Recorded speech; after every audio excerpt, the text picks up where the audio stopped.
I guess now's a good time to start recording this video, considering the fact that this just got posted.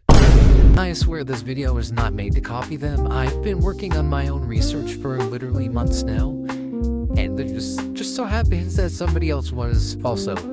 At least this brings to people's attention that factory errors very often are not legitimate errors, and I have a lot of evidence that can prove this today.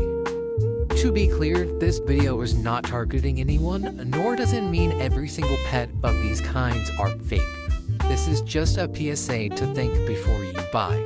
Since Howling got you guys familiar, let's start this video talking about color errors.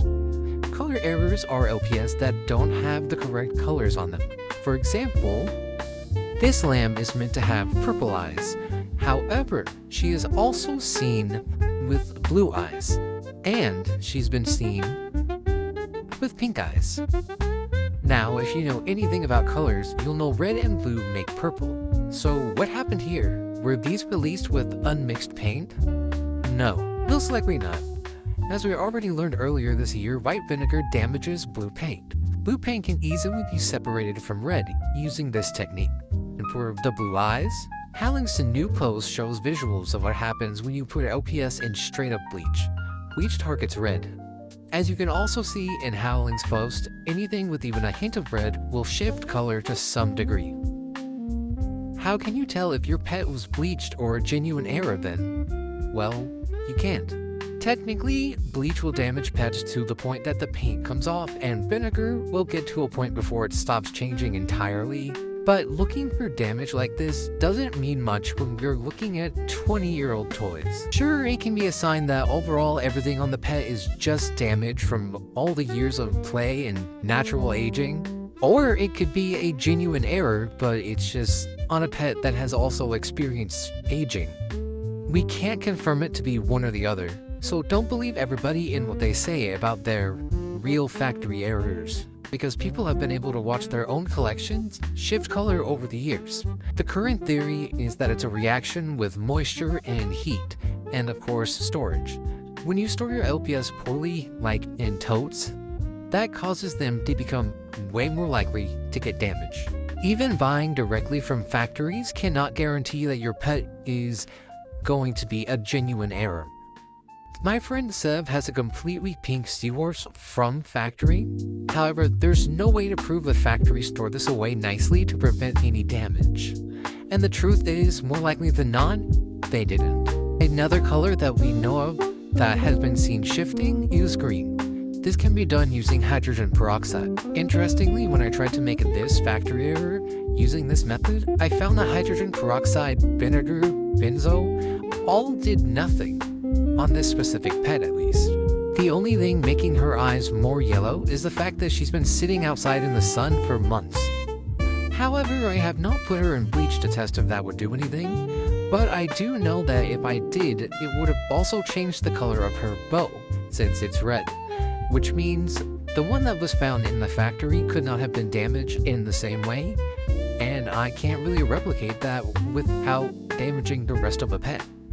This leads me to believe that the one found in factory is the genuine error, and it is one of a kind. However, there could obviously be something discovered in the future that could disprove this. This also makes me curious if sticker eye LPS are harder to bleach overall than normal eye LPS, or just the one that I tested. I don't have many other subjects, so this is going to be a future project to try and figure out if that's true or not. Another example of a color error can be the pet's base plastic. The base plastic on a pet is any part that does not have paint on it. For example, this is one of my errors that I own.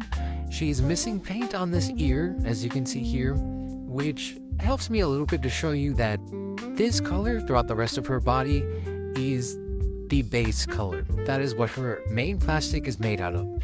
And everything else that is on her, the paint for her bow, her eyes, and this ear, which would be the same on this side had they painted it, that is all the factory paint. Anything underneath that is just the base plastic. Now, from my understanding, the pets start off as these little pieces of plastic. Now, I'm not gonna act like I know exactly how this machine works, But from my understanding, it takes these little pieces of plastic and it heats them up and mixes them together and then puts them into the mold. And that is how OPS are made. For a better and actual visual example of this, I have found a video of how it's made. Workers mount the two-part mold in an injection molding machine. The machine shoots hot molten plastic into the mold cavity, immediately cools the plastic enough to solidify it, then ejects the figurine or figurine part. The plastic is solid but still soft, so they harden it further in cold water. I believe that there are specialized machines that will mix the plastics in different ways, whether to make it a solid color or to allow there to be gradients between the colors that are being mixed. I believe that the way Hasbro's would have worked is that there are at least 2 different colors being injected into a machine at one time, and they get mixed together in there and create a new color. And then out comes wherever the base color will be for any of the pets. Occasionally, pets would come out with the incorrect base colors. That is what I believe is either because they initially put in the wrong amount of each color and it just didn't mix the way that it was supposed to, or as it was being mixed, they eventually ran out of enough to make the correct solution, essentially, for the badge. So the last couple ones end up having the wrong colors. A very famous example of this is number 77. There was a pretty decent sized batch of these that all came out with, for some reason, green paint. Now, this is definitely not the only example of this. While I was talking to Howling, they shared with me this photo of one of their 933s. It also appears to have had something happen to it during the mixing process for the plastic. It almost looks like the top part of it was correctly mixed and then it just slowly faded and faded until they didn't have the right amount to mix together and make the light purple base color. Now, these kinds of errors I find to be very interesting because if the base plastic came out the wrong color, why did they continue to paint it? If you watched my video from a couple months ago talking about the percentages of errors within Generation 7 and each wave, we talked about RQLs. Essentially, to simplify it, is the amount of OPS or any product that would be allowed to release with errors. Perhaps the workers that made these pets believed they could get them past the RQL situation and actually get them put into packaging into stores and not have it be an issue, so they just went on with the process. This whole entire next section is just a theory. I cannot prove this, just like how we can't prove that most of these factory errors are real anyways. This is just something that I've observed and believe could possibly be the answer. If the factory workers truly did believe that they could make these pets passable enough to get through the standards that Hasbro was holding for them, then it would explain this pet that I had found on Mercari very recently. Not gonna lie, I didn't find it, it was actually this person. Now, if you don't know this rabbit, this may look completely normal, however, he is not supposed to be orange, he is supposed to be this color. So how did he end up like this? It's most likely that whatever colors were used to create this specific brown, it must have ran out of 1 or 2 of the other colors that were added in and was just left with this little base of a sort of reddish orange.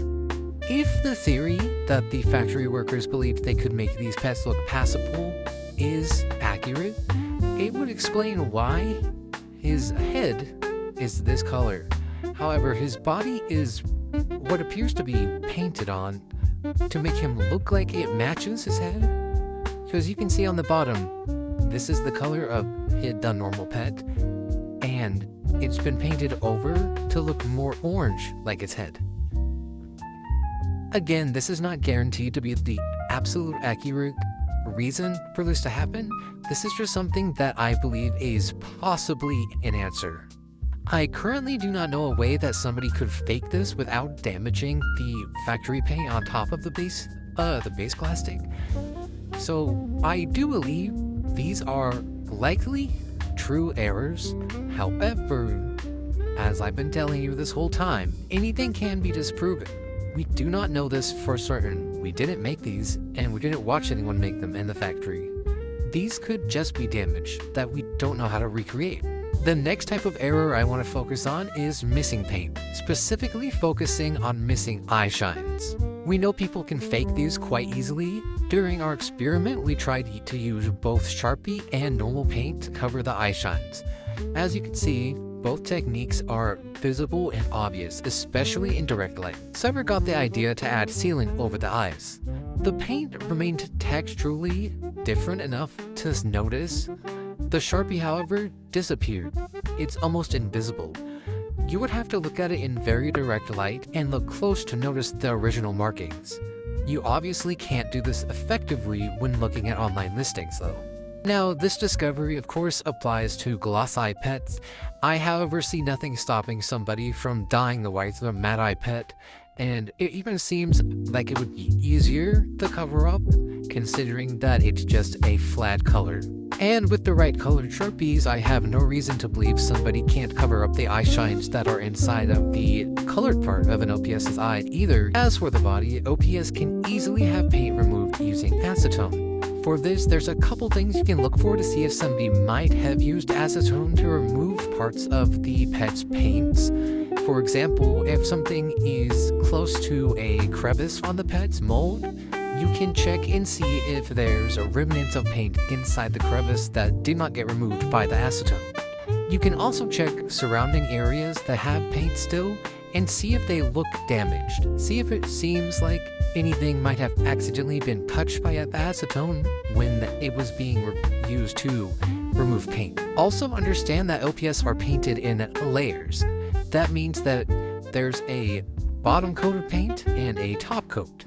Like I was showing you earlier with these lambs, you can see that there's a darker gray paint, and on top of the dark gray paint is this pink, and then on top of the pink is the flower painted in gray. This is a really good example of a genuine error of this kind. You can very clearly see that the pink is painted exactly how it would be on every single other one of these lambs, with no issues. There's no paint removed on this one. They all look the exact same. However, it's just that this base, well, not the base, but this darker color is not underneath. They simply did not paint that ear.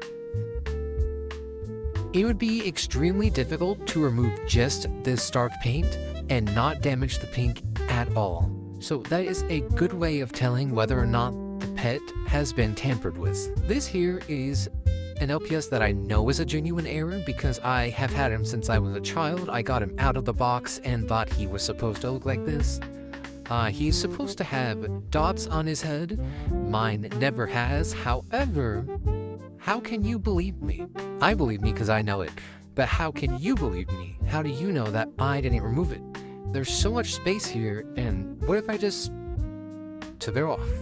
You do not know. I know, but you don't. That is why it's very important to not trust anybody that has this open space. There's nothing around that really could be messed up if I had gone over this with acetone. Now, obviously, if somebody was evil enough, they could sit down and really put in the effort to make passable fake errors of these kinds. Honestly, there's not going to be a lot of people that put in a ton of effort to make fake errors out of common OPS. You already should not be spending a whole bunch of money on an OPS that is labeled as an error just because of all the things I've told you today and how they can be damaged. But people who are selling these, and especially people who are faking them, are not going to want to sell them for cheap. So they want to make something that people are really going to want, like a fake error Comic-Con cat. Something like that would be quite a bit more likely. That is not to say that somebody would never fake on a common pet. That could happen, so always be vigilant and do not trust just anybody on the internet. This next category is overall something I don't believe can be faked, or at least it cannot be faked in a way that is passable. This category is pets being put together in the wrong way. So an error where, for example, the pet's legs are put on backwards. This specific category cannot really be faked because in order for this to work, it has to be a pet that has seam lines in the spot where something's gone wrong. So you can't have a pet that doesn't have seam lines in the area where something is put on wrong, because then it would be one solid piece, and in order for it to be on wrong, somebody had to cut it off and then reattach it that way. We did, just for the science of it, try to figure out if you could cut apart a dragonfly and reattach the wings in the way that the dragonflies occasionally appear to be, and while technically you can, it does leave a pretty obvious damage on the bottom of the pet where it's been cut open and then forced back together. It also takes quite a bit of effort, which again, people who are faking these and want quick money are not going to take a whole bunch of time to make them. Now, finally, the last kind of error I want to go over in this video is misprints. Misprints are incredibly common, and all they really are is that when the LPS were being painted, the stencil or whatever was used to mark where something is supposed to go on the pet was off-center. This LPS in particular is very well known for having issues with her eyes. This one is in the right spot, this one's a little bit too much to the right, a little bit too down. For some reason, they have a particularly hard time with her and the star eyes. This example I feel like is a little bit better. You can see one of the eye shines is higher up and more towards the center of the eyeball, and this one is all the way down here, which is obviously not where it is intended to be. It is especially common for this to happen in the eye shines of pets. Like I was telling you with the 933, it happens with her a lot, but it also does occasionally happen with just the normal markings on the pets. Errors like these happen all the time, and we can especially see them now with Generation 7. Now, unless somebody is an expert at painting and removing paint and making it look as passable as possible, these are typically safe. Obviously, anybody can paint on a pet if they're good enough, but these are just so common that there's really no point in doing that. That is everything that I have for this video though. Hopefully this could be helpful to somebody. I really enjoy making informational videos, so if I ever find anything else to add to this, I will definitely be making more. If you have any questions or any suggestions for videos, feel free to leave those in the comments, and thank you so much for watching.